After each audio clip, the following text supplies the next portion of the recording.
जय जय श्री हरिवंश। वृंदावन के प्रेमी संतों की श्रृंखला में आपका फिर से एक बार बहुत बहुत स्वागत है। आज हमारे साथ हैं श्री महामाधुरी बाबा जी। श्री हरिवंश, अपने पूर्व जीवन के बारे में बताएं आप। शरीर आपका कहाँ का है, बचपन कैसा था? मेरा शरीर बेसिकली यूपी में एक डिस्ट्रिक्ट है पीलीभीत जी, उसके एक छोटे से टाउन से बिलोंग करता है। और परिवार में 4 बड़े भाई, माता पिता, बेसिकली ये लोग ही थे। भक्ति कब से आई आपके अंदर? भक्ति का बीज? भक्ति का बीज कह सकते हैं कि पहले से बिल्कुल भी नहीं था कि पहले कोई ऐसा संस्कार हो भक्ति के।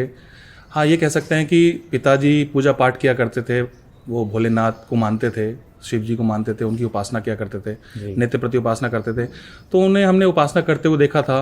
वो हर मंडे को फास्ट रखा करते थे, कुछ भी नहीं पाते थे, तो उनसे थोड़ा सा प्रेरणा मिलती थी कि हाँ, भक्ति भाव करना चाहिए, भजन करना चाहिए। बेसिकली ये था। उसके बाद धीरे धीरे जब हम बड़े हुए, जब कॉलेज लाइफ हमारी स्टार्ट हुई जी, कॉलेज में हम गए, तो संसार जैसा है, सब लोग जानते हैं कॉलेज लाइफ क्या है, कॉलेज में क्या क्या होता है। हम भी उसी चकाचौंध में व्यस्त थे। फिर अचानक से प्रभु की प्रेरणा हुई कि नाम जपना चाहिए। कहीं सुना था किसी से, नाम जपना चाहिए।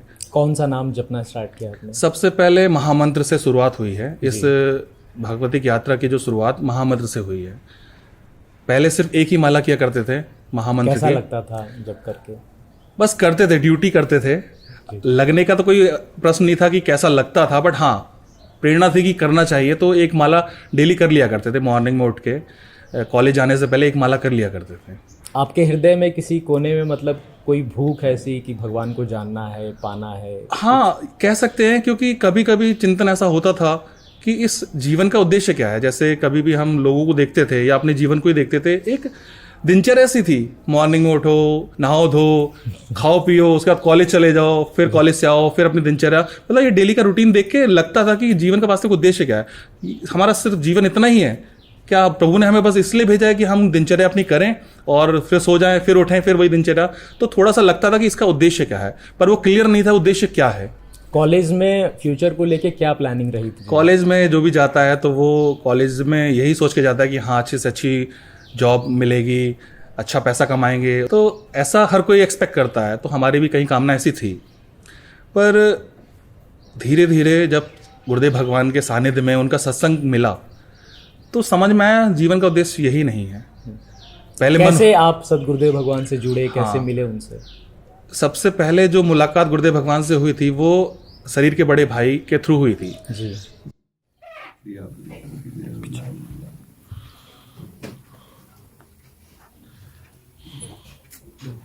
कब आया वृंदावन? मैं राधा जी को पाना चाहता जीवन का लक्ष्य यही है। आप तैयारी करो, सहयोग तुम्हें श्री जी देंगे, बल तुम्हें श्री जी देंगे, हम तुम्हारे साथ हैं। बस आप ये चाह बढ़ाओ, मार्ग हम तुम्हें बताएंगे, आप उसमें बस चलने की कोशिश कीजिए। ठीक है? हाँ, प्रतिक्षण आप तैयार रहो इस बात से। और वो मिलना चाहते इसीलिए तुम्हारे मन में बात आई है।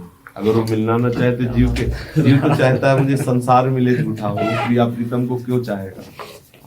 पहले क्योंकि बड़े भाई हमारे गुरुदेव भगवान के ही शरणागत शिष्य हैं, वो वृंदावन का अखंडवास स्वीकार करके वृंदावन रह रहे थे। तो मैं अलवर में पोस्टेड था, अलवर में जॉब करता था असिस्टेंट प्रोफेसर की।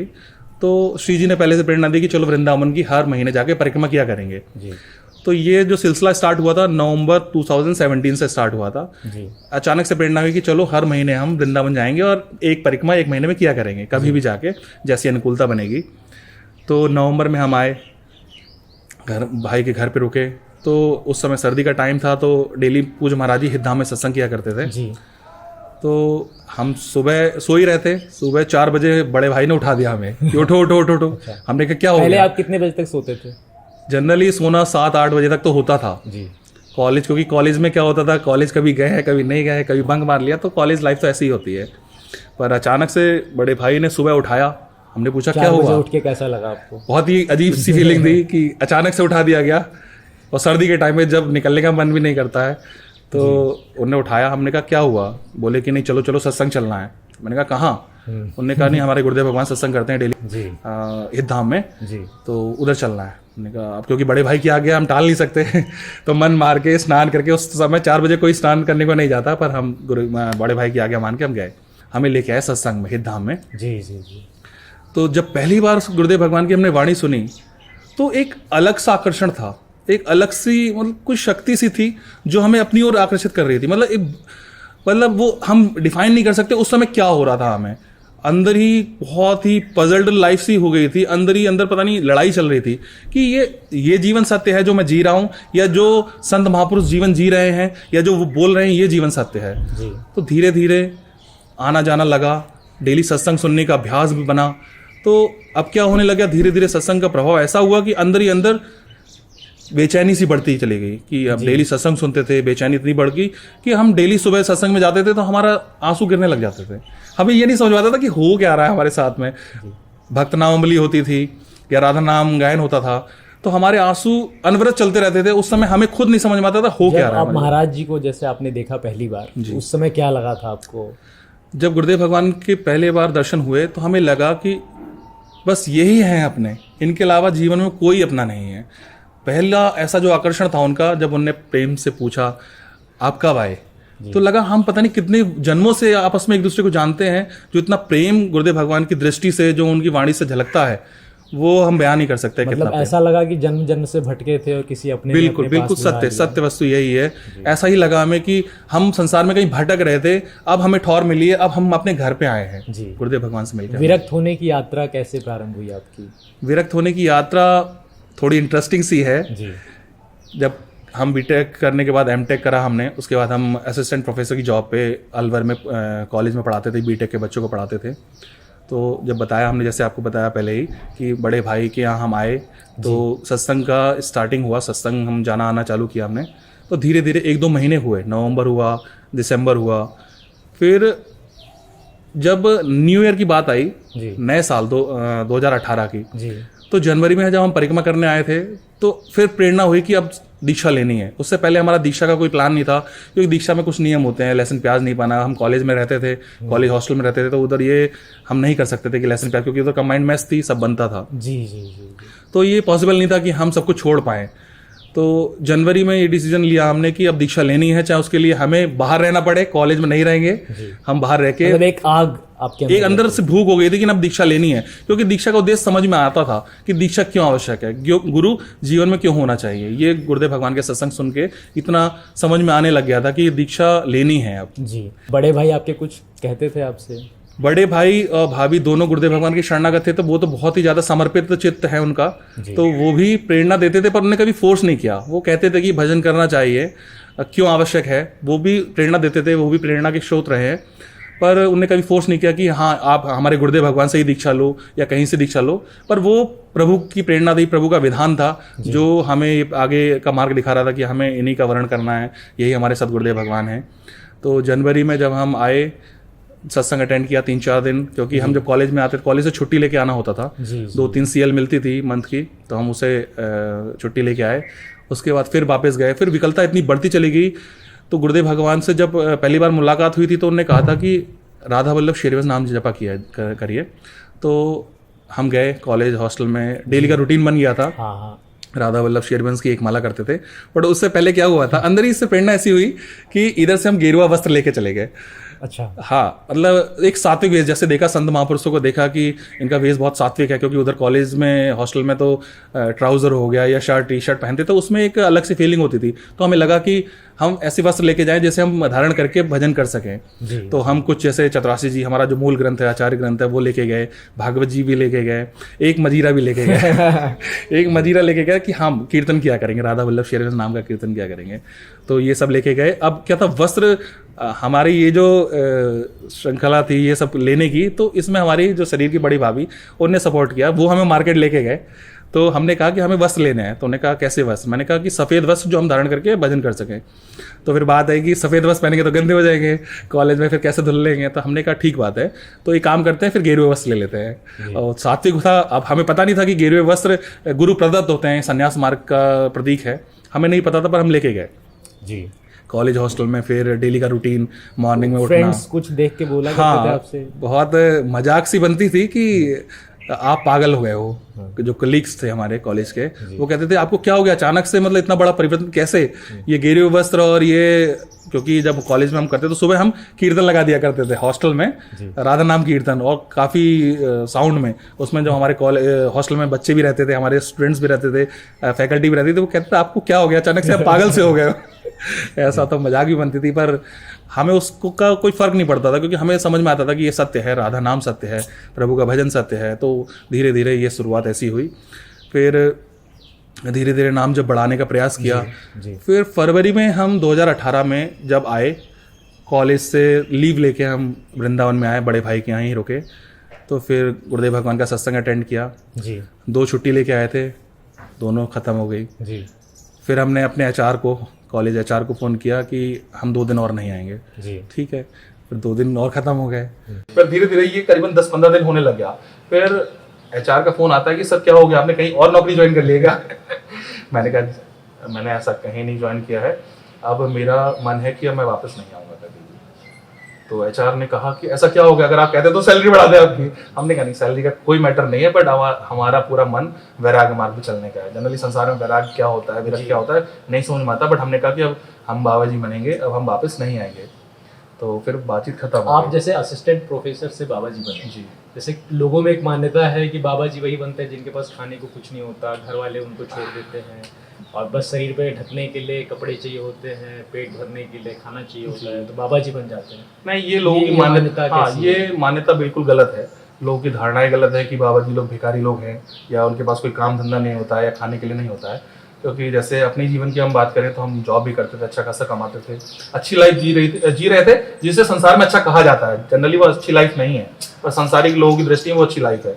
हम जी रहे थे, सब कुछ था, सब अच्छा था, पर सत्संग मिलने के बाद समझ में आया वो अच्छा वास्तविक नहीं है। अच्छा क्या है? प्रभु का भजन है, प्रभु का मार्ग अच्छा है। लोगों को ये नहीं सोचना चाहिए कि बाबा जी लोग कामचोर होते हैं। बाबा जी जैसा जो काम कर रहे हैं बाबा जी लोग या संत महापुरुष कर रहे हैं, वो और कोई नहीं कर सकता। तो ये मान्यताएं जिनकी भी है वो मान्यताएं गलत। फिर विरक्त आप कैसे बने? फिर क्या हुआ, जब गुरुदेव भगवान से मुलाकात हुई तो श्री जी की प्रेरणा थी कि जब पहली बार मुलाकात हुई गुरुदेव भगवान से, तो गुरुदेव भगवान ने बुलाया, आओ आओ आओ, बैठाया। तो बोले कैसे हुआ, कब आना हुआ? फिर अचानक से ऐसा हुआ कि गुरुदेव भगवान कैसे जानते हैं मुझे, कि पूछ रहे हैं आप कैसे हो, कब आना हुआ? तो फिर मैंने गुरुदेव भगवान से कहा, गुरुदेव भगवान ऐसा है कि मुझे अब अंदर से ही प्रेरणा ऐसी हो गई श्री जी की कि गृहस्थ में नहीं जाना है, घर गृहस्थी में नहीं जाना है, और वैराग्य लेना है। पर यह भी था कि अगर वैराग्य लेते हैं तो फिर जीवन का निर्वाह कैसे करेंगे? वृंदावन में अखंड वास स्वीकार करते तो जीवन का निर्वाह कैसे करेंगे? तो गुरुदेव भगवान से हमने प्रार्थना की, हमने कहा रोते हुए, उस समय ऐसी स्थिति थी, विकलता थी। गुरुदेव भगवान से हमने कहा कि बाबा जी अब हमें संसार में नहीं रहना है, अब मुझे राधा रानी चाहिए। तो ये जो प्रश्न था ये मेरा नहीं था, ये प्रभु ने ही, श्री जी ने ही निकलवाया। तो उस बात पे गुरुदेव भगवान ने कहा कि आप क्या करते हो? मैंने बताया अपने विषय में कि महाराज जी मैं ऐसा ऐसा जॉब करता हूँ। आप, फिर महाराज जी का प्रश्न ये था कि आपका विवाह हो गया? मैंने कहा बाबा जी विवाह तो नहीं हुआ है अभी। तो मेरा प्रश्न ये था कि कभी कभी मन में आता है वैराग्य ले लूं, ये प्रश्न था एग्जैक्टली। तो महाराज जी ने कहा, ये सब पूछा कि विवाह हो गया? मैंने कहा नहीं। तो कहे इसमें सोचना क्या है, ले लो, हम तो बैठे इसलिए हैं बाबा जी के लिए। तो ये था उस दिन का जो प्रश्न जो गुरुदेव भगवान से मैंने किया, जो श्री जी ने करवाया, वो प्रश्न था जो मेरी जीवन का एक ऐसा प्रश्न था जिसने मेरी पूरा जीवन परिवर्तित। क्या मन में? मन बना लिया है। हाँ, अच्छा। पहले शरणागत मंत्र लो और सात्विक वेश पहनो, मतलब सफेद अचला, सफेद ऐसे सफेद कुर्ता बने, पैंट शर्ट में। सत्य है। हाँ, और हम तुम्हारे साथ में चिंता नहीं गुरु जी आपके चरणों की रज चाहिए, मतलब आप ही के चरणों में रहना है। बिल्कुल, हम अपने पास रखेंगे तो चिंता मत करो। हाँ, और बिल्कुल घबराना नहीं, कोई भी विकार तुम्हें परास्त नहीं करेगा, बस जैसा हम कहें वैसा चलते रहेगा। बिल्कुल, जितना भी संशय है सारे दूर हो। हाँ, आप निश्चिंत हो। बड़े भाग्यशाली बच्चा जो भगवान की तरफ चले, ये माया में जूते खा के संसार उसी में रह रहा है। ये झूठा संसार केवल समय नष्ट। देखो 27 साल नष्ट हो गए, पता नहीं चला। ऐसे ही पूरा जीवन नष्ट हो जाएगा, पता नहीं चलेगा। तुम सावधान हो। कल ऐसा करो, नहा के आ जाना, पहले शरणागत मंत्र ले लो, तो वृंदावन रहो, सत्संग सुनो। एक प्रश्न में तो फिर गुरुदेव भगवान ने कहा कि आप ले लो, पर उसके लिए कुछ दिन आपको इंतजार करना होगा, आप विरक्त भाव से वृंदावन वास करें जी जी। और अपने परिवार वालों को बता दें कि अब आप वृंदावन में वास परिवार करें। वालों ने क्या कहा? परिवार वालों में माता जी से सबसे ज़्यादा मेरा अटैचमेंट था, जी तो वो सबसे टफ टाइम था मेरे लिए, जो अपनी मदर को बता पाना, माता जी को बता पाना कि अब मैं वृंदावन का अखंडवास स्वीकार कर रहा हूँ सब कुछ छोड़ के, और मैं वापस कभी नहीं आऊँगा, बाबा जी बन के विरक्त भाव से वृंदावन वास करूँगा। ये मेरे लिए बहुत ज़्यादा टफ था अपनी माता जी को बताना, उन्हें फेस कर पाना। पर गुरुदेव भगवान की आज्ञा थी कि आप बता दो, तो फिर मैंने अपनी माता जी को फ़ोन किया। उस समय मेरी माता जी अपने दूसरे बेटे के यहाँ, हमारे कह सकते हैं हमारे बड़े भाई क्या थी, तो जैसे ही मैंने फ़ोन किया कि माता जी मैं अब आज से वैराग्य ले रहा हूँ और आज के बाद मैं कभी वृंदावन से बाहर नहीं जाऊँगा, तो ये सुनते ही एक जैसे माँ की ममता होती है, उन्हें सदमा सा, एक आश्चर्य सा सदमा सा लगा। और फिर उन्होंने रोना जैसा होता है कि ऐसा क्यों कर रहे हो, क्या कमी है तुम्हारे जीवन में, अगर आपको लगता है तो आप बताओ। तो मैंने कहा ऐसा कुछ नहीं है, पर अब विवाह नहीं करना है, ना इस संसार में जाना है, और विरक्त भाव से, वैराग्य भाव से अब इस जीवन का यापन करना है और प्रभु को प्राप्त करना है। उससे पूर्व ही ये, क्योंकि ये प्रेरणा जो माता से बात करने की और ये बल हमें तब मिला जब हमने चैतन्य महाप्रभु का चरित्र पढ़ा। उससे हमें समझ में आया जैसे चैतन्य महाप्रभु अपनी नवविवाहिता स्त्री को और अपनी माता को अकेले छोड़ के संन्यास धारण कर लिया था। वो पढ़ने के बाद एक आत्मबल जागा कि नहीं, जब वो हमारे आचार्य ऐसा कर रहे हैं इस मार्ग पे जाने के लिए, क्योंकि संसार को छोड़ना ही पड़ता है, संसार का राग त्यागना ही पड़ता है, तो उससे एक बल मिला कि नहीं, अब हमें संसार में नहीं जाना। आपकी माता जी क्या कहती हैं? एक बार हमारी माता जी मिलने आई हैं, पर ज़्यादा कुछ बात नहीं हुई है। उन्होंने कहा ठीक है, जैसा भी आपका जीवन चल रहा है ठीक है। आपके भैया भाभी तो गुरुदेव भगवान से दीक्षित हैं, जी। तो वो तो काफी सपोर्ट हाँ, मिलेंगे आपको। ये कह सकते हैं कि जो एक मोरल सपोर्ट मिला है वो बड़े भाई और भाभी के सपोर्ट से काफ़ी मुझे एक आत्मबल मिला है कि इस मार्ग पे चला जा सकता है। वो भी प्रेरणा देते थे कि हाँ ये भगवत मार्ग ही सत्य है, भजन करना चाहिए। विवाह के लिए बात होती थी तो वो कहते थे अभी सोच लो कि विवाह करना है नहीं करना है, क्योंकि एक बार वैराग्य धारण करने के बाद आप वापस नहीं आ सकते, और वापस आते हो तो फिर वो अपराध में काउंट होता है। तो मैंने कहा नहीं, अब वैराग्य में ही जाना है, वैराग्य धारण करना है और आजीवन ब्रह्मचर्य करनी है। एकदम दृढ़ निश्चय आपने लिया। वो गुरुदेव भगवान और इसकी कृपा से हो रहा है, वो हमारा कोई संकल्प विकल्प नहीं। जय जय श्री हरिवंश। आज की श्रृंखला में हमने श्री महामाधुरी बाबा जी के जीवन चरित्र को सुना कि कैसे वो कॉलेज लाइफ में उन्होंने भक्ति स्टार्ट की, बीटेक करी, एमटेक करी, उसके बाद असिस्टेंट प्रोफेसर बने और उसके बावजूद भजन मार्ग पे, साधन पथ पे आगे बढ़े, खूब भजन किया, भगवत प्राप्ति के मार्ग पे आगे बढ़े। और ऐसे ही जितने भी हमारे नौजवान साधक हैं, कॉलेज गोइंग स्टूडेंट्स हैं, कैसे वो भजन कर सकते हैं, आगे बढ़ सकते हैं, इससे हमें ये प्रेरणा मिलती है। श्री सद्गुरुदेव भगवान को नमन। जय जय श्री हरिवंश। श्री राधा वल्लभ लाल की जय।